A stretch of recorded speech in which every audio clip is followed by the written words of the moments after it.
Le mouvement de libération du Congo désavoue ses députés pour ne pas avoir respecté les consignes de vote lors de l'élection des gouverneurs du 26 mars 2016. Un scrutin à l'issue duquel 16 des 21 nouvelles provinces se retrouvent dirigées par des gouverneurs issus de la majorité présidentielle. Suite à l'élection du candidat indépendant José Makila au poste de gouverneur du Sud Ubangi face au candidat du MLC Pelendo Goza, les 13 députés provinciaux du mouvement de libération du Congo ont été déclarés démissionnaires par le président fédéral de ce parti de l'opposition. Ils ont été corrompus, je peux vous le confirmer.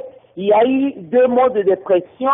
D'abord, les intimidations pour leur dire que si jamais ils votaient à l'encontre de la décision de Kabila de présenter quelqu'un ou un intermédiaire, il va devoir limoger le gouverneur qui sera élu ou alors dissoudre l'Assemblée.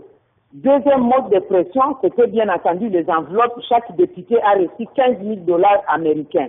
Alors, ils ont vu que le candidat Kaïla ne faisait pas le poids et ils sont passés par le candidat Makila. C'est ce qui a été fait. Lorsque l'inspecteur du parti nous fera le rapport, nous allons prendre des mesures idoines conformément au cadre juridique qui nous régit, notamment le statut et le règlement intérieur.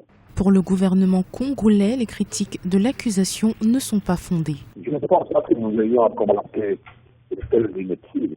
Si nous devons maintenant justifier même les choix d'un électeur, alors dans quelle république sommes-nous?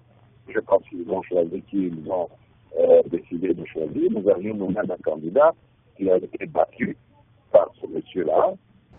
Le 1er avril 2016, le candidat Pelendo Goza était crédité d'une seule voix contre 14 pour José Makila, alors que le parti de Jean-Pierre Bemba compte 13 députés sur 24 à l'Assemblée provinciale du Sud Ubangi. Ce n'est pas la première fois que les députés du MLC violent les consignes de vote reçues de leur leader, actuellement détenu à la Cour pénale internationale à La Haye, aux Pays-Bas. Les élus n'auraient pas non plus soutenu la campagne électorale du candidat gouverneur Pelendo Goza. Serait-ce un désaveu pour l'ancien vice-président de la République démocratique du Congo, qui a été reconnu coupable le 21 mars 2016 par la Cour pénale internationale de crimes de guerre et de crimes contre l'humanité commis par des rebelles du MLC en Centrafrique en 2002 et 2003. Jean-Pierre Bemba continue à avoir de l'influence, pas pour le député, sur toute l'étendue du territoire. Le plus important pour nous, ce n'est pas les quelques députés, le plus important pour nous, c'est Jean-Pierre Bemba avec sa vision qui est aujourd'hui une idée au sein de la population.